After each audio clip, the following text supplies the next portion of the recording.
இப்போ நான் சோசியல் மீடியால இருந்து இப்போ சினிமாவில் வந்து ரசிகர்களின் நாயகன் ஒரு இன்டர்நேஷனல் ஸ்டார்னு ஒரு புது அவதாரம் நான் எடுத்திருக்கேன். தப்பான கமெண்ட்ஸ் வந்தாலும் என் ஃபேன்ஸ் என்னை கைவிடல, என்னை இவ்வளோ சப்போர்ட் பண்ணுறாங்க, என்னோட வீடியோலாம் நிறைய ஷேர் பண்ணுறாங்க, நிறைய லைக் பண்ணுறாங்க, என் ஃபேன்ஸ் என்னை கைவிடலன்றதை நினைக்கும் போது எனக்கு ரொம்ப பெருமையாக இருக்குது. இந்த இன்டர்வியூ அப்போ தான் திவாகர் யாருன்னு எனக்கு தெரியும். எனக்கு வந்து அதுக்கு முன்னாடி அவர் யாருன்னு தெரியாது எனக்கு. சிவகார்த்திகேயன் சார் விஜய் சேதுபதி சார் போட்டின்னு சொல்றாங்கல்ல, அந்த மாதிரி வந்து இப்ப என்னையும் வந்து அவரையும் வாட்டர்மெலன் ஸ்டாரையும் வந்து போட்டின்னு மக்கள் சொல்லிட்டு இருக்காங்க. இப்ப சில பேர்லாம் என்ன சொல்றாங்கன்னா futures CM of Tamil Nadu, futures chief minister of Tamil Nadu அந்த மாதிரி எல்லாம் கூட பேசிட்டு இருக்காங்க. இப்ப கமெண்ட்ஸ்ல பாத்தீங்கன்னா அதை தாண்டி வந்து நான் ரோட்ல போயிட்டு இருக்கும்போது கூட நிறைய பேர் என்ன ரெகக்னைஸ் பண்றாங்க. நீங்க ஆக்டர் நிரஞ்சன் தானே, நான் உங்க வீடியோ எல்லாம் பாத்திருக்கேன், ரொம்ப நல்லா இருந்துச்சுன்னு என் கூட போட்டோ எல்லாம் எடுத்துக்கிறாங்க. நான் உங்களுடைய பெரிய ஃபேன் ப்ரோ, நான் உங்களை வீடியோலாம் நான் சோசியல் மீடியால பாத்திருக்கேன் அப்படின்னு சொல்லிட்டு என் கூட போட்டோலாம் எடுத்துக்கிறாங்க.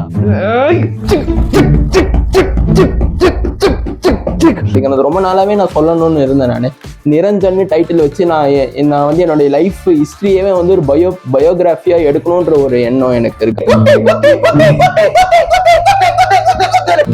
அந்த மாதிரி கமெண்ட்ஸ் எல்லாம் வருது. அந்த மாதிரி நீங்க விஜய் சார் மாதிரி ஆடுறீங்க, ஏன் விஜய் சாரே தாண்டி ஒரு படி மேல போயும் நீங்க ஆடி இருக்கீங்கன்னு சொல்றாங்க. அதெல்லாம் நினைக்கும் போது எனக்கு ரொம்ப பெருமையா இருக்கு.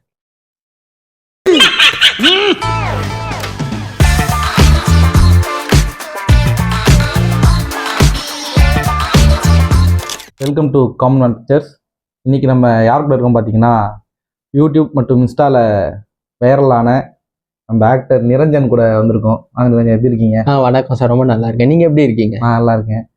எப்படி போயிட்டு இருக்கோம் ஆக்டிங் ஜேர்னிலாம் எப்படி போயிட்டு இருக்கு? அதான் நான் ஒரு சினிமாக்குள்ள வந்து ஒரு 5 years ஆயிடுச்சு சினிமாவில் நடிக்கணும்னு வந்து சினிமாவில். இப்போ வந்து நீங்கள் பார்த்தீங்கன்னா இப்போ சோஷியல் மீடியாவில் நான் ஆக்டிவாக இருந்ததுனால இப்போ நான் சோஷியல் மீடியாவில் இருந்து இப்போ சினிமாவில் வந்து ரசிகர்களின் நாயகன் ஒரு இன்டர்நேஷனல் ஸ்டார்னு ஒரு புது அவதாரம் நான் எடுத்திருக்கேன். அதை நினைக்கும் போது எனக்கு ரொம்ப பெருமையா இருக்கு. அண்ட் நிறைய பேர் வந்து இப்போ நீங்க பாத்தீங்கன்னா எனக்கு நிறைய தப்பான கமெண்ட்ஸும் வருது. ஆனா அது மட்டும் இல்லை, ஆனா வந்து நான் இப்போ தப்பான கமெண்ட்ஸ் வந்தாலும் என் ஃபேன்ஸ் என்னை கைவிடல, என்னை இவ்வளவு சப்போர்ட் பண்றாங்க, என்னோட வீடியோலாம் நிறைய ஷேர் பண்றாங்க, நிறைய லைக் பண்றாங்க, என் ஃபேன்ஸ் என்னை கைவிடலன்றதை நினைக்கும் போது எனக்கு ரொம்ப பெருமையா இருக்கு. இது ஏதோ ஒரு டேக்லைன் இன்டர்நேஷனல் நாயகனா? அது ரசிகர்களின் நாயகன், இன்டர்நேஷனல் ஸ்டார். International star. இது உங்களுக்கு இந்த பட்டத்தை யார் கொடுத்தா உங்களுக்கு? இது ஆக்சுவலா இது வந்து நீங்க கேட்கறது புரியுது. இது வந்து இப்ப நீங்க சொல்றீங்கல்ல, இப்ப நம்ம சினிமாக்குள்ள வந்து ஒரு நடிகனா வந்துட்டோம்னா, இப்ப நம்ம சினிமால ஹீரோ ஆயிட்டோம்னா ரசிகர்கள் நமக்குன்னு ஒரு பேரு கொடுப்பாங்க, ஒரு பட்டம் கொடுப்பாங்க. அந்த மாதிரி எனக்கு வந்து இந்த ரசிகர்களின் நாயகன் இன்டர்நேஷனல் ஸ்டார்ன்ற பட்டம் எப்படி வந்துச்சுன்னா, நான் வந்து என்ன நம்பி நான் உழைச்சிட்டு இருக்கேன். இப்ப நம்ம ஒரு விஷயத்துல நம்ம ஜெயிக்கணும்னா வந்து இப்ப வந்து மத்தவங்க சொல்றதை வச்சு நம்ம ஜெயிப்போமோ தோப்போம் மாட்டது முக்கியம் கிடையாது. நம்ம மேல நம்பிக்கை வச்சு நம்ம முயற்சி பண்ணி தான் நம்ம ஜெயிக்கணுமா இல்லையான்றது நம்ம தானே முடிவு பண்ணணும். அப்படி சொல்ல வரேன். ஸோ நானே வந்து சினிமாக்குள்ள வந்து எனக்கு நான் ஒரு பேருன்றது இதை வந்து நான் ஒரு பேர் சம்பாரிச்சிருக்கேன்னு தான் நான் சொல்லணும். நான் என்ன கேட்டேன், இந்த பேர் யார் உங்களுக்கு வச்சது அப்படின்னு கேட்டேன். நீங்க தான் சொன்னீங்க ரசிகர்கள் ஒரு பேரை கொடுப்பாங்க நமக்கு, அதுதான் சொன்னீங்க. உங்களுக்கு எந்த ரசிகர்கள் வந்து உங்க ரசிகர்கள் வச்ச பேரா அது? அப்படி சொல்ல முடியாது. இது இந்த ரசிகர்களின் நாயகன்றது வந்து நானே வந்து எனக்கு வச்சுக்கிட்ட பேருன்னு சொல்லலாம். அது வந்து நான் வந்து இந்த இவ்வளவு வருஷம் சினிமால இருந்ததுனால இந்த பேருக்கு எனக்கு சூட்டபிளா ஆகுன்றதை தான் நான் சொல்லிக்கிறேன். நீங்க இந்த இடத்துல சொல்றீங்க கரெக்டா? அப்படின்னு நல்லா இருக்கும். என்ன நாயகன்? ரசிகர்களின் நாயகன். அப்புறம் இன்டர்நேஷனல் ஸ்டார். நான் வந்து நேஷனல் லெவல்ல மட்டும் நான் சினிமா நம்ம நாட்டுல இருக்கிற நடிகர்களை மட்டும் நான் என்டர்டைன் பண்ண மாட்டேன். உலகத்துல இருக்கிற எல்லா நடிகரும் ஹாலிவுட், பாலிவுட் அந்த மாதிரி உலகளாவிய உலகத்துல இருக்கிற எல்லா மக்களையும் நான் என்டர்டைன் அந்த மாதிரி தான். ஓகே.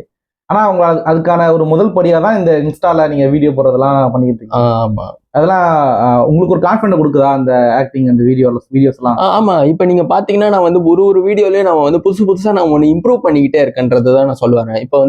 இப்ப நான் ஃபர்ஸ்ட் பண்ணதுக்கும் இப்ப பண்றதுக்கும் நிறைய வித்தியாசங்கள் இருக்குன்றத நான் சொல்லுவேன். நான் அடுத்தடுத்து ஒரு புதுசா நான் ஒரு வீடியோ பண்ணும்போது நான் வந்து என்ன நானே இம்ப்ரூவ் பண்ணிக்கிட்டே இருக்கேன். அது இப்ப நீங்க கமெண்ட்ஸ்ல கூட பாத்தீங்கன்னா ஃபர்ஸ்ட் ரொம்ப நெகட்டிவா வரும், உங்களுக்கு நடிக்கவே தெரியாது சொன்னாங்க.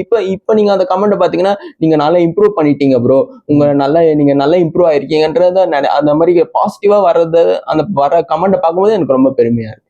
ஏன்னா இப்போ ஒரு 2022ல பார்த்த நிரஞ்சனுக்கும் 26ல பார்த்த நிரஞ்சனுக்கும் ஒரு வித்தியாசம் இருக்குன்னு சொல்றீங்க. என்ன டிஃபரன்ஸ் காட்டியிருக்கீங்க? உங்களுக்கு ஒரு ஃபீல் இருக்கும்ல, அப்ப இருந்த என்னோட ஆக்டிங் ஸ்கில்க்கும் இப்போ இருக்கிற ஸ்கில்க்கும் நான் வேரியேஷன் பண்ணியிருக்கேன்னா என்ன மாதிரி எஃபர்ட்லாம் போட்டிருக்கீங்க? இப்ப சினிமாக்குள்ள நான் ஃபர்ஸ்ட் இப்ப 2021 நான் வரும்போது சினிமாக்கு வரும்போது வந்து எனக்கு நிறைய விஷயங்கள் தெரியாது. ஏன்னா இப்ப நீங்களே பாத்தீங்கன்னா நம்ம பிறக்கும் போது எல்லாத்தையும் தெரிஞ்சுக்கிட்டாவா நம்ம பிறக்கிறோம், காலப்போக்கில் ஒன்னொன்னா கத்துக்க வேண்டியதுதான். அந்த மாதிரி நான் வந்து ஃபர்ஸ்ட் இருக்கும்போது எனக்கு சினிமா பத்தி புரிதல் வந்து சினிமால புரிதல் அப்ப இருந்த புரிதலை விட இப்ப பார்க்கும்போது நல்ல புரிதல் இருக்குன்றத நான் சொல்லிக்கிறேன். அண்ட் அதை தாண்டி இப்ப நீங்க பாத்தீங்கன்னா நான் அடுத்த பிக் பாஸ்குள்ள நான் போவேன்றதை நான் வந்து கான்பிடென்ட்டா நான் சொல்லிக்கிறேன். அடுத்த சீசன்லாம் நான் கண்டிப்பா பிக் பாஸ்குள்ள நான் ஒரு கண்டஸ்டன்ட்டா நான் போவேன், பிக் பாஸ்குள்ள நான் போவேன்றதையும் நான் உங்களுக்கு நான் கான்பிடென்ட்டா சொல்லிக்கிறேன். எதனால அந்த கான்பிடன்ட் பிக் பாஸ்குள்ள போவேன் அப்படின்ட்டு? அதான் இப்ப நீங்க பாத்தீங்கன்னா இப்ப பிக் பாஸ்ல பாத்தீங்கன்னா வந்து நிறைய எந்த எந்த பின்னணியும் சினிமா பின்னணியும் இல்லாம வந்து நிறைய புது புது மக்கள் வந்து பிக் பாஸ்குள்ள போய் இன்னைக்கு சினிமால பெரிய பெரிய இடத்துல இருக்காங்க. நிறைய அவங்க பேர் எல்லாம் நான் சொல்ல விரும்பல. ஆனா இந்த மாதிரி பிக் பாஸ்னால அவங்க நிறைய பேருடைய நிறைய மீடியா பர்சன்ஸோடைய வாழ்க்கையே மாறி இருக்கு, லைஃப் ஸ்டைலே இப்போ நல்ல பெருசா மாறி இருக்கு. ஸோ அதனால வந்து நான் பிக் பாஸ்குள்ள நான் ஒரு கண்டஸ்டன்டா போவேன். சீசன் 10க்கு நான் கண்டிப்பா நான் போவேன். இல்ல அடுத்த சீசன் 11க்கு நான் பிக் பாஸ்குள்ள ஒரு கண்டஸ்டன்டா போவேன்றதை நான் கான்பிடென்ட்டா நான் சொல்லிக்கிறேன். 12 போயிருவீங்க. என்ன சார்? 11 ஸ்கிப் ஆச்சுன்னா 12 போயிருவீங்க. ஆமா, எப்ப கூப்பிட்டாலும் நான் கண்டிப்பா பிக் பாஸ்குள்ள நான் கண்டஸ்டன்ட்டா நான் போயே தீருவேன்றதை நான் உங்ககிட்ட நான் கான்பிடென்ட்டா பிக் பாஸ் மேல ஒரு ஆர்வம் வந்துச்சு உங்களுக்கு? இல்ல, பிக் பாஸ் ஆர்வம் இப்ப வரல. நான் வந்து பிக் பாஸ் சீசன் 6ல இருந்தே நான் ட்ரை பண்ணிட்டு இருக்கேன். பிக் பாஸ் பாத்தீங்கன்னா இப்ப பிக் பாஸ் சீசன் 6ல வந்து டிவில வந்து ஒரு வீடியோ மாதிரி ஒன்று ரிலீஸ் பண்ணியிருந்தாங்களே. இந்த வெப்சைட்ல வந்து உங்களுடைய வீடியோவும் ஆடிஷன் கிளிப் அனுப்புங்கன்னு சொல்லியிருந்தாங்களா. அதுக்கும் நான் அனுப்பியிருந்தேன். நான் சீசன் 6க்கே அனுப்பினேன். ஆனா அப்ப போக முடியல. சீசன் 7, 8, 9 இந்த 4 சீசன்லயுமே நான் ட்ரை பண்ணேன். எப்படியாவது பிக் பாஸ்குள்ள நம்ம கண்டஸ்டன்டா போக முடியுமான்னு ரொம்ப ட்ரை பண்ணிட்டு இருந்தேன். ஆனா என்னால போக முடியல. எனக்கு நான் ட்ரை பண்ணிருக்கேன், இவ்வளவு வருஷம் நான் ட்ரை பண்ணிருக்கேன். நீங்க ட்ரை பண்ணி அங்க இருந்து ஏதாச்சும் ஒரு கம்யூனிகேஷன் உங்களுக்கு வந்துச்சா இந்த மாதிரி? இல்ல, அது எதுவும் வரல. அவங்க சைட்ல இருந்து என்ன எதுவும் கான்டாக்ட் பண்ணல. ஆனா அவங்க என்ன கூப்பிட்டாங்கன்னா, அவங்க வந்து என்ன அப்ரோச் பண்ணாங்கன்னா நான் கண்டிப்பா பிக் பாஸ் சீசன் 10க்கு கூட நான் வந்து ஒரு கண்டஸ்டன்டா போவேன்றதை நான் சொல்லிக்கிறேன். ஓகே, அடுத்த பிக் பாஸ் சீசனுக்கு ஒரு கண்டஸ்டன்ட்காக நீங்க ரெடியா இருக்கீங்க. ஓகே, நீங்க ஃபர்ஸ்ட் உங்ககிட்ட கேட்ட கேள்விங்க, அந்த இம்ப்ரூவ்மெண்ட் என்ன கொண்டு வந்திருக்கீங்க? அந்த ஆக்டிங்க்கும் இப்ப இருக்கிற நிரஞ்சனுக்கு என்ன இம்ப்ரூவ்மெண்ட் கொண்டு வந்து? அதான் ஃபர்ஸ்ட் வந்து நான் நடிக்கும் போது ஆக்டிங்ல வந்து எப்படின்னா வந்து இப்ப நான் வந்து ஒரு படத்துல வந்து ஒரு சீனை எடுத்தேன். அந்த கதாபாத்திரத்தை நான் வந்து அதை உள்வாங்கி நான் நடிக்கும் போது சில பேர் சொல்லுவாங்க, நீங்க டயலாக மெமரைஸ் பண்ணி ரிப்பீட் பண்றீங்க, நீங்க டயலாக் தான் சொல்றீங்க, ஆக்டிங்கே இல்லைன்னு சொன்னாங்க. இப்ப நீங்க பாத்தீங்கன்னா வந்து அதே மாதிரியே நான் பண்ணும்போது நான் body eye expression, face expression, body language மாடுலேஷன்லாம் வந்து நான் டைலாக் கூடவே வந்து நான் நடிச்சும் நான் காட்டுறேன்ல. அப்ப வந்து அப்படி பார்க்கும்போது இப்ப வந்து ஆக்டிங் ஸ்கில்ஸும் நான் இம்ப்ரூவ் பண்ணியிருக்கேன்றத நான் சொல்ல வரேன். முன்னாடி இருக்கிற வீடியோக்கு இப்ப இருக்கிறத பார்க்கும்போது நல்ல ஒரு இம்ப்ரூவ்மெண்ட். என்னென்ன உங்களுக்கு பாசிட்டிவ் கமெண்ட்ஸ் என்ன வந்துட்டு இருக்கு உங்களுக்கு? பாசிட்டிவ் கமெண்ட்ஸ் பாத்தீங்கன்னா வந்து இப்ப சில பேர்லாம் என்ன சொல்றாங்கன்னா, futures CM of Tamil Nadu, future chief minister of Tamil Nadu அந்த மாதிரி எல்லாம் கூட பேசிக்கிட்டு இருக்காங்க. இப்ப கமெண்ட்ஸ்ல பாத்தீங்கன்னா நீங்க தான் அடுத்த சிஎம் ஆவீங்க. அப்புறம் இன்னும் ஒருத்தர் கமெண்ட் அந்த கமெண்ட்டை சொல்லிட்டு கேமரா சிரிக்காம இருங்க பார்க்கலாம். அப்படி இல்லை. இப்ப வந்து நீங்க பாத்தீங்கன்னா நிஜமாலே இந்த மாதிரி கமெண்ட் எல்லாம் வருது. இந்த மாதிரி கமெண்ட் எல்லாமும் வருது. Future CM of Tamil Nadu, future chief minister of Tamil Nadu அப்படின்லாம் கமெண்ட் பண்றாங்க. இன்னும் சில பேர் என்ன சொல்றாங்க, இங்கிலீஷ்ல ஒருத்தர் கமெண்ட் பண்ணியிருந்தாரு. அந்த கமெண்ட் நான் உங்களுக்கு சொல்றேன். அவர் என்ன சொல்லியிருந்தாரு கமெண்ட்ல, ஃபேன்ஸ் கிட்ட என்ன சொன்னாரு, you may hate him but the truth is he is the next Thalapathy Vijay. அந்த மாதிரின்னு சில பேர் சொல்லியிருக்காங்க.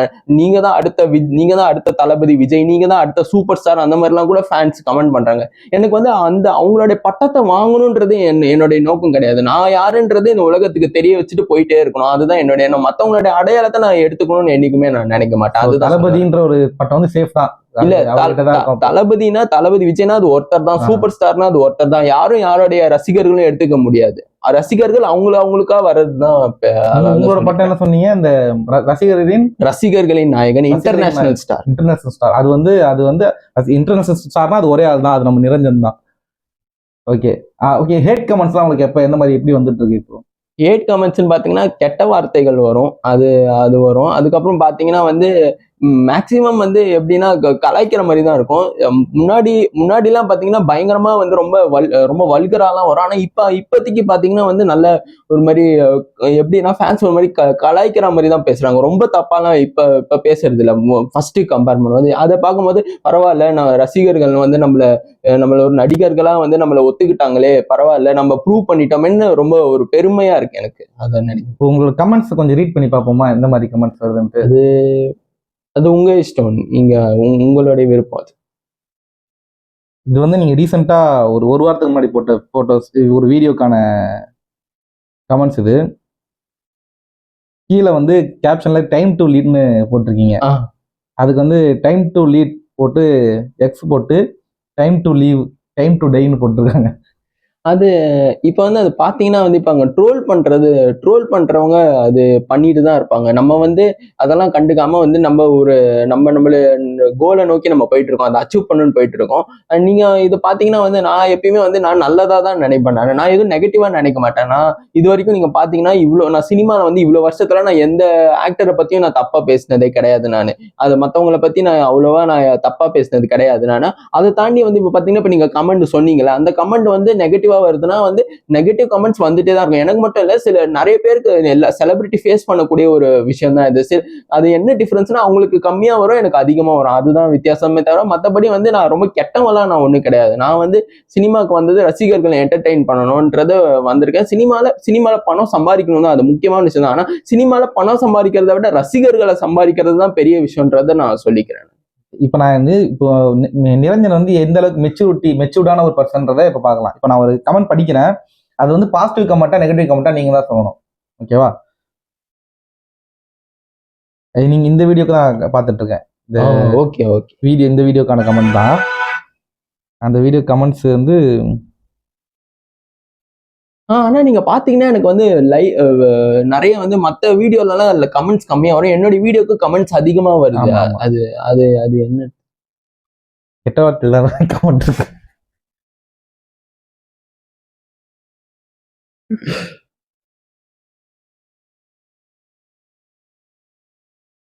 நீங்க நல்ல கமெண்ட்டையும் நீங்க நல்ல கமெண்ட் தான் பார்த்துட்டு இருக்கேன். அதான் தேடிட்டு இருக்கேன்.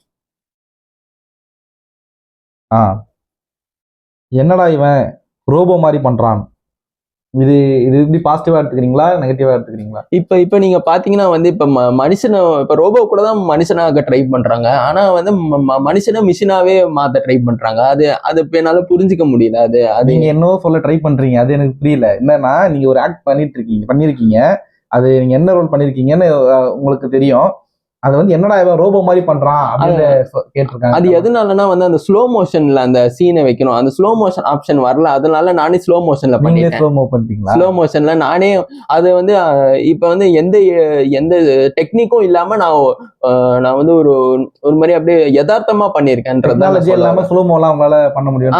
அதுதான் நான் சொல்ல வரேன். யதார்த்தமா நான் பண்ணிருக்கேன் அப்படின்னு சொல்லுவேன். செவத்துக்கு ஏன்பா கிஸ் கொடுத்துட்டு இருக்கேன், செவத்துக்கு ஏன்பா கிஸ் கொடுத்துட்டு இருக்கேன்னு கேக்குறாங்க. திரும்பி நேற்று இருந்தீங்கல்ல, அதுக்கு கேட்டிருக்காங்க. இது பாசிட்டிவா எடுத்துக்கிறீங்களா எப்படி? இது வந்து நான் காமெடியா எடுத்துக்கிறேன். ஓகே.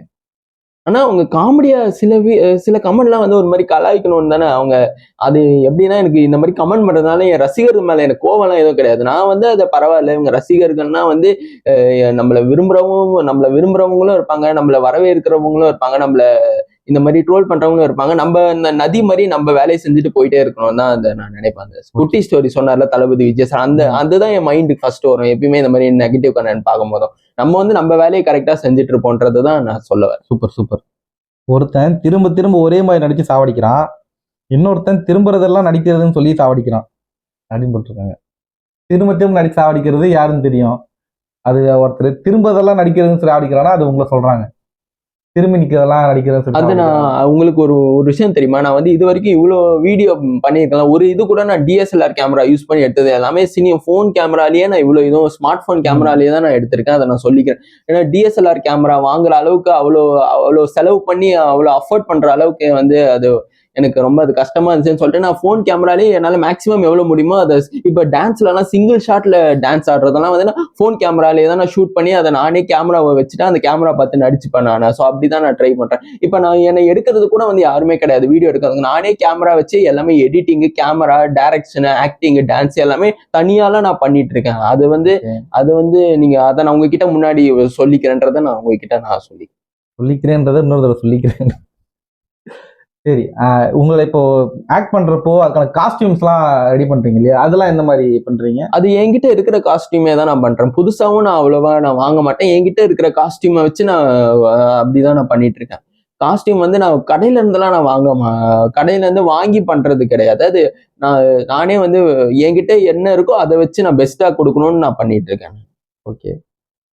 இப்போ இந்த மாதிரி வீடியோஸ்லாம் நீங்க பண்றீங்க இல்லையா, உங்க ஃப்ரெண்ட்ஸ் கிட்டலாம் இந்த வீடியோ காமிச்சிருக்கீங்களா? அவங்க என்ன மாதிரி ரியாக்ட் பண்ணியிருக்காங்க அவங்க? எனக்கு சினிமா ஃப்ரெண்ட்ஸும் இருக்காங்க. எனக்கு சினிமா ஃப்ரெண்ட்ஸ் இருக்காங்க. அவங்க கூடலாம் நான் பேசுவேன் நானு.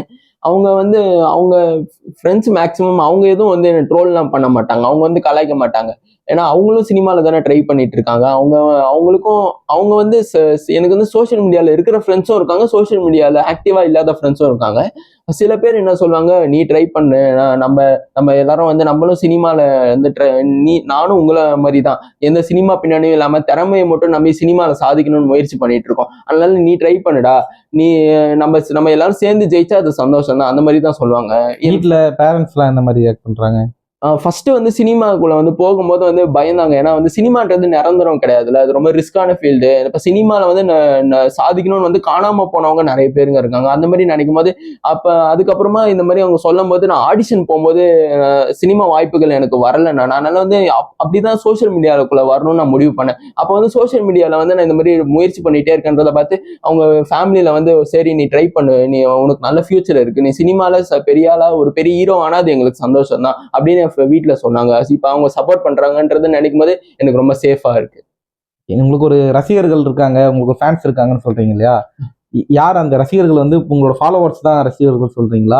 இல்ல ஃபாலோவர்ஸை தாண்டி நிறைய இப்ப சோசியல் மீடியால வந்து இல்லாதவங்க கூட வந்து இப்ப அவங்க ஃப்ரெண்டு சோசியல் மீடியால இருந்தா அவங்க எல்லாரும் சேர்ந்து வந்து ஒரு போன்ல வந்து என் வீடியோ பார்ப்பாங்க. இப்ப நீங்க பாத்தீங்கன்னா நான் சீரியல்ல நடிச்சேன். அந்த வீடியோ வந்து ஒருத்தர் வந்து அந்த வீடியோ வந்து எடுத்து அவருடைய பேஜ்ல வந்து போஸ்ட் பண்ணும்போது அதை வந்து நிறைய ஊருங்கள்லாம் நிறைய வில்லேஜ்லாம் போய் அது ட்ரெண்ட் ஆச்சுன்னு சொன்னாங்க. எங்க ஊர்ல வந்து எங்க ஃப்ரெண்டு ஒருத்தன் என் ஊர்ல இருக்கான், அவெல்லாம் பார்த்து வந்து உன்னை பாராட்டினாங்க அப்படின்னு என்கிட்ட வந்து சொன்னாங்க. நீங்க சீரியல்ல நடிச்சிருக்கீங்க, டைலாக் பேசி அந்த வீடியோ இவ்வளவு ட்ரெண்ட் ஆச்சுன்னு நினைக்கும் போது எனக்கு ரொம்ப பெருமையா இருக்கனால அந்த வீடியோ வந்து மில்லியன்ல வியூஸ் போச்சு.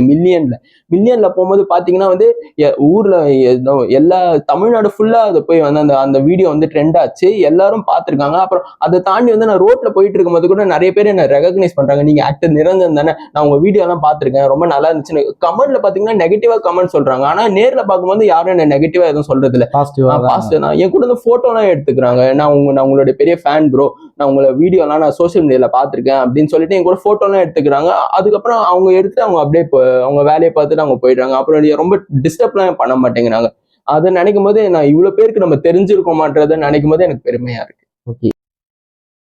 இப்போ நிரஞ்சன் வந்து எந்த மாதிரி கேரக்டர்ஸ் எல்லாம் நடிக்கிறதுக்கு ரெடியா இருக்கீங்க? இப்போ ஃபியூச்சர்ல தமிழ் சினிமால உங்களுக்கு சான்ஸ் கொடுக்குறாங்க, இந்த மாதிரி ரோல்ஸ் எனக்கு கிடைச்சா நல்லா இருக்கும் அப்படின்ட்டு சொன்னீங்க. அந்த மாதிரி ரோல்ஸ் நீங்க பண்ண? நான் பாத்தீங்கன்னா வந்து நான் வந்து எனக்கு ரொம்ப எனக்கு வந்து சினிமால ஒரு பெரிய இது என்னன்னா வந்து நான் நடிக்கிற படம் வந்து ஆஸ்கர் அவார்டு வாங்கணும், நேஷனல் அவார்டு வாங்கணும், தேசிய விருது வாங்கணும்ன்ற ஒரு எண்ணம் எனக்கு இருக்கு.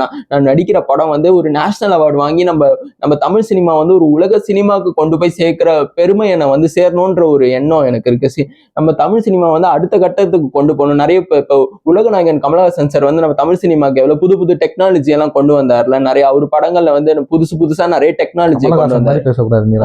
நான் என்ன கேட்டேன், என்ன ரோல் நடிக்க ரெடியா இருக்கீங்க அதை சொன்னீங்கன்னா, இப்போ யாராவது டைரக்டர் உங்களுக்கு வந்து சான்ஸ் கொடுக்க ரெடியா இருக்காங்கன்னா ஓகே, இந்த மாதிரி ரோல்லாம் பண்ணுவாங்க போல சொல்லி கூப்பிடுவாங்கல்ல. எனக்கு வந்து நல்ல கதைக்கு முக்கியத்துவம் கொடுத்து நடிக்கிற ஒரு ரோலா இருக்கணும். எனக்கு நல்ல நம்ம நடிக்கிற ரோல் வந்து பெரிய அளவுல பேசப்படணும்ன்ற ஒரு ரோல்ல நடிக்கணும். ரோல் வந்து பாத்தீங்கன்னா வந்து எல்லா ஜேர்னர்லயுமே நான் நடிப்பேன். எல்லாமே ஆக்ஷன், காமெடி, த்ரில்லர், ரொமான்ஸ், அப்புறம் நிறைய இந்த மாதிரி டிராமா, பயோபிக் அந்த மாதிரி இருக்கும்போது நான் வந்து ஒரு பயோபிக்ல நடிக்கணும். ஒருத்தவங்களுடைய வாழ்க்கை வரலாறை வந்து நம்ம பயோபிக்கா எடுத்தா அதை வந்து நம்ம நேஷனல் அவார்டு வாங்கி ஆஸ்கர் அவார்ட்லாம் வாங்கணும்ன்ற ஒரு எண்ணம் எனக்கு இருக்கு. அதனால எனக்கு வந்து எப்படின்னா ஒரு பயோபிக்ல நடிக்கணும், ஒருத்தவங்களுடைய வாழ்க்கை வரலாறு. இவங்களோட பயோபிக்ல நடிச்சா நல்லா இருக்கும் அப்படின்னா யாரோட பயோபிக் நடிக்க ரெடியா இருப்பீங்க? நான் என்னுடைய பயோபிக்கே நிரஞ்சன் டைட்டில் வச்சு நான் என் வாழ்க்கையில எனக்கு நடந்த கவலைகள், நான் எப்படி சாதிச்சேன், அதை வந்து நானே நிரஞ்சன் டைட்டில் வச்சு என்னுடைய பயோபிக்ல நடிக்கணும்ன்ற ஒரு எண்ணம் எனக்கு இருக்கு, ஒரு இன்ட்ரெஸ்ட் இருக்கு எனக்கு. அதை நான் உங்க முன்னாடி நான் சொல்லிக்கிறேன். ரொம்ப நாளாவே நான் சொல்லணும்னு இருந்தேன். நான் நிரஞ்சன் டைட்டில் வச்சு நான் வந்து என்னுடைய லைஃப் ஹிஸ்டரியவே வந்து ஒரு பயோகிராஃபியா எடுக்கணும்ன்ற ஒரு எண்ணம் எனக்கு இருக்கா. அந்த மாதிரி நடிக்கிறது, அது ஒரு பயோபிக்கா எடுக்கிறோம். அந்த பயோபிக் வந்து ஓப்பனிங் சீன் என்னவா இருக்கும்? இதுல இருந்து படம் ஸ்டார்ட் ஆகும், இந்த இடத்துல கதை முடியும்னா என்ன மாதிரி ஸ்டார்ட் பண்ணுவீங்க அந்த கதையை? ஃபர்ஸ்ட் எப்படி ஸ்டார்ட் ஆகும்னா வந்து நான் வந்து பிறக்கிற சீன், நான் ஹாஸ்பிட்டல்ல நான் பிறக்கிற சீன்ல ஸ்டார்ட் பண்ணி அதுக்கப்புறம் நான் ஸ்கூல் லைஃப்ல நான் எப்படிலாம் இருந்தேன், அதுக்கு அடுத்து எப்படி எனக்கு சினிமால இன்ட்ரெஸ்ட் வந்துச்சு, நான் சினிமால நான் பட்ட ஸ்ட்ரகிள்ஸ் அதெல்லாம் வச்சு அப்புறம் கடைசியா படம் முடியும் போது நான் சினிமால ஹீரோ ஆயிட்டேன், இவரு இந்த மாதிரி ஹீரோ ஆயிட்டேன் அப்படின்னு போட்டு அதுல வந்து this film is dedicated to all aspiring actors, சினிமால சாதிக்கணும்ன்ற கனவோட இருக்கிற எல்லாருக்கும் இந்த படம் ஒரு நாங்க இந்த படத்தை நாங்க டெடிகேட் பண்றோம் உங்களுக்காக அப்படின்னு முடிக்கணும் அப்படின்னு முடிச்சு அதை வந்து ஒரு ரியலிஸ்டிக்கா பண்ணி அதை ஒரு ஆஸ்கருக்கு அனுப்பணும், ஒரு நேஷனல் அவார்டுக்கு அனுப்பணும்ன்ற ஒரு எண்ணம் இருக்கு எனக்கு. அந்த மாதிரி ஒரு படம் நடிக்கணும். நம்மளுடைய இப்ப ஹிப்ஹாப் தமிழ் நடிச்சார்ல மீசை முருகு படத்துல அவருடைய பயோகிராஃபி, அந்த மாதிரி வந்து என்னுடைய பயோகிராஃபில நான் ஹீரோவா நடிச்சா என்னுடைய வாழ்க்கை வரலாறே ஒரு படமா எடுக்கணும்ன்ற எண்ணம் எனக்கு இருக்கு. அப்போ உங்க டைட்டில் அந்த இது என்ன சொன்னீங்க? உங்களோட ரசிகர்களின் நாயகன். ரசிகர்களின் நாயகன் நிரஞ்சன் நடிக்கும் நிரஞ்சன் படம் பேரு. ஆமா. ஓகே, இந்த படத்துக்கு இன்டர்வல் பிளாக் எந்த மாதிரி இடத்துல இன்டர்வல் பிளாக் வைக்கலாம்? அது பாத்தீங்கன்னா வந்து இப்போ ஒரு படத்துல வந்து நான் சினிமால வாய்ப்பு தேடி போயிட்டு இருக்கேன். இப்ப கோடம்பாக்கம் ஏரியால வந்து இப்ப அவங்க கதையோட நிறைய டைரக்டர்ஸ் வாய்ப்பு கிடைக்காம கோடம்பாக்கம்ல எவ்வளவு பேருங்க இருக்காங்க, சாலிகிராமத்துல எவ்வளவு பேருங்க சினிமால வாய்ப்பு கிடைக்காம கஷ்டப்படுறாங்க. அந்த மாதிரி நான் வந்து ஒரு சினிமா கம்பெனிக்கு போய் வாய்ப்பு தேடுறேன். அவங்க வந்து என்ன ரிஜெக்ட் பண்ணி அனுப்புறாங்க, இல்லப்பா இப்ப நாங்க படம் எடுக்கல. இப்ப வந்து நீங்க பாத்தீங்கன்னா பெரிய ஹீரோஸோட படமே வந்து இப்ப ஃபிளாப் ஆகுது, நீ ஒரு புது ஹீரோ, நீ யாரு என்னன்னே தெரியாது, இந்த மூஞ்செல்லாம் எப்படி வச்சு படம் எடுப்பாங்கன்னு ஒரு சொல்லி என்னை வந்து ரிஜெக்ட் பண்றாங்க. இந்த மாதிரி நீ யாரு என்னன்னே மக்களுக்கு தெரியாது, ஆனா உன் படத்தை எப்படி வந்து பார்ப்பாங்கன்னு மக்கள் எப்படி வந்து உங்களை ஹீரோவா ஏத்துப்பாங்கன்னு சொல்லி என்ன ரிஜெக்ட் பண்றாங்க. நான் ரோட்ல நடந்து வந்துட்டே இருக்கேன், நடந்து வந்துட்டே இருக்கும்போது ஒரு வண்டி வந்து என்னை இடிச்சிருது, இடிச்ச உடனே நான் கீழே விழுந்து எனக்கு ரத்தம் வந்து அடிபடுது. அப்ப என் கையில பேப்பர்லாம் இருக்கும்ல, அந்த சினிமா பேப்பர், அந்த பேப்பர்லாம் அப்படியே வந்து ரோட்ல அப்படியே பறந்து போகும்போது ஒரு கார் வந்து அந்த பேப்பரை ஏத்திட்டு அப்படியே போகுது. அப்ப என்னை வந்து நான் ரோட்ல வந்து ஆக்சிடென்ட் ஆகி கிடக்குறேன் நானு. ஐயோ என்னப்பா, ஆனா எனக்கு யாருமே வந்து பார்க்கல நானு. ஸோ அந்த மாதிரி இருக்கும்போது அதை வந்து இன்டர்வல் சீனா வச்சா வந்து அது வந்து அப்படி ஒரு இன்டர்வல் சீனா வச்சு இவன் இவ்வளவு ட்ரை பண்ணா இவனுக்கு வந்து இந்த மாதிரி கஷ்டமா நடக்குது அப்படின்ற ஒரு சீன் வந்து அதை பார்க்கும்போது ஆடியன்ஸ் வந்து கண் கலங்கணும் அப்படியே. அப்போ வந்து இன்டர்வல் இடைவேளைன்னு அப்படி ஒரு இன்டர்வல் சீன் வைக்கணும்னு எனக்கு இன்டர்வல் பேக் வைக்கணும்னு ஆசை. செகண்ட் ஹாஃப் ஃபுல்லாவே நீங்க அப்படியே எலவேட் ஆகி பெரிய ஹீரோவா மாறுற மாதிரி லாஸ்ட்ல. செகண்ட் ஹாஃப்ல வந்து நான் போய் சினிமால வந்து நான் ட்ரை பண்ணிட்டே இருக்கேன். ஆனா வந்து இப்போ ஒரு இந்த மாதிரி இப்போ நிறைய காம்படிஷன்லாம் வருதுல, இந்த மாதிரி கலந்துக்கிற மாதிரி நிறைய டைரக்டர்ஸ்லாம் ஜட்ஜா வந்து ஒரு ப்ரோக்ராம் மாதிரி நடத்துறாங்க. அதுல கலந்துக்கிட்டு நான் அதுல வந்து நான் பர்ஃபார்ம் பண்ணி அதுல நடிச்சு அதுல செலக்ட் ஆகி நான் அதுல நான் அந்த நடிச்சதுனால எனக்கு வந்து சினிமால வாய்ப்பு கிடைச்சு அந்த படத்துல நான் நடிச்சு நான் ஹீரோ ஆகி நான் ஒரு ஸ்டார் ஆகுறேன்றது படம் முடியும் போது நிரஞ்சன் வந்து ஸ்டார் ஆயிட்டாரு. அவர் வந்து இவ்வளவு பேருக்கு இன்ஸ்பிரேஷனா இருக்காருன்னு படம் முடிகிற மாதிரி இருக்கணும்னு எனக்கு ஆசை. Second half. இந்த படத்துல ஹீரோயின்லாம் இருக்காங்களா? எனக்கு ஹீரோயின் வந்து பாத்தீங்கன்னா வந்து ஹீரோயின் வந்து அது நம்ம முடிவு பண்றது கிடையாது. எனக்கு வந்து ஹீரோயின் இல்லாம கூட நான் நடிப்பேன். மத்த படங்களை கேட்கல, உங்க பயோபிக் யார் இந்த படத்தை யாரு இயக்குனா நல்லா இருக்கும், நீங்களே எடுப்பீங்களா இல்ல வேற டைரக்டர் கிட்ட கதை கொடுத்து எடுக்க வைப்பீங்களா? உங்களோட பயோபிக்க சொல்றேன். அந்த படம் வந்து நான் வந்து எல்லா படத்தையும் வந்து ஒரு லோ பட்ஜெட்லயே முடிச்சிடலாம்னு நினைப்பேன். ரொம்ப செலவு பண்ணி நிறைய பணம் இன்வெஸ்ட் பண்ணி அப்படி பண்ணாம ஒரு நம்ம அந்த சின்ன பட்ஜெட்லயே ஒரு படத்தை பெஸ்டா ஒரு அவுட்புட் கொடுக்கணும்னு நான் நினைப்பேன். அதனால அப்படி கேட்டீங்கன்னா நானே டைரக்ட் பண்றதுதான். டைரக்டர் நிரஞ்சன் வந்து அந்த படத்துல வந்து ஹீரோயின் வைப்பீங்களா? ஹீரோயின் வச்சா யாரை நடிக்க வைப்பீங்க? அது பாத்தீங்கன்னா ஹீரோயின் வந்து ஹீரோயின் வந்து மேக்சிமம் இருக்க மாட்டாங்க. ஏன்னா வந்து அந்த படம் ஃபுல்லா அது அந்த மாதிரி மூவி எல்லாம் கிடையாது, ரொம்ப ரொமான்டிக் மூவி அந்த மாதிரி கிடையாது. இது வந்து ஃபுல்லாவே வந்து ஒரு பயோபிக், என்னுடைய பயோபிக் வந்து ஃபுல்லா எடுப்பேன். ஹீரோயின் எல்லாம் வந்து அந்த படத்துல ஃபீமேலும் நடிச்சிருப்பாங்க, ஆனா அவங்களுக்கு ஃபீமேலுக்கு வந்து பெரிய அளவுல வந்து அந்த ரோல் வந்து அந்த படத்துல இருக்காதுன்னா டாமினேட் பண்ற மாதிரி சீன்ஸ்லாம் இருக்கும். அப்படி சொல்ல வரல, ஹீரோயின் வந்து இந்த படத்துல வந்து இந்த பயோபிக்ல இருக்க மாட்டாங்க, ஆனா மத்த படத்துல கண்டிப்பா இருப்பாங்க. ஏன்னா கதை தானே முக்கியம். எப்பயுமே கதையை பொறுத்து வச்சுதானே படம் எடுக்க முடியும். அந்த கேரக்டருக்கு வந்து அவங்க சூட்டபிளா இருந்தாதான் அந்த படம் எடுக்க முடியும். அவங்க எவ்வளவு பெரிய ஆக்டரா இருந்தாலும் கதைக்கு தேவை, கதையில என்ன கேரக்டர் இருக்கோ அதுக்கு தானே வைக்க முடியும். அதனாலதான். மியூசிக் டைரக்டர் யாரை வைக்கலாம் அந்த படத்துக்கு? மியூசிக் டைரக்டர் வந்து இவர் இளையராஜா சார் இல்ல ஏஆர் ரஹ்மான் சார், அவரு மியூசிக் டைரக்டரா வைக்கலாம். ஏஆர் ரஹ்மான் சார் தான் வைக்க முடியும்னு நினைக்கிறேன். ஏன்னா ஏஜ் இதாயிருச்சுல சாருக்கு. இளையராஜா சாரையும் அவரையும் வைக்கலான்னு, அதுவும் நல்ல அவரையும் வந்து மியூசிக் டைரக்டரா வைக்கலான்றது என்னுடைய விருப்பம். என்னுடைய படம் பேரு நிரஞ்சன் தான், வேற ஏதாச்சும் ட்ரை பண்ணலாமா? நிரஞ்சன் வச்சிடலாமா? படம் பேரு நிரஞ்சன் வச்சேன். நிரஞ்சன்.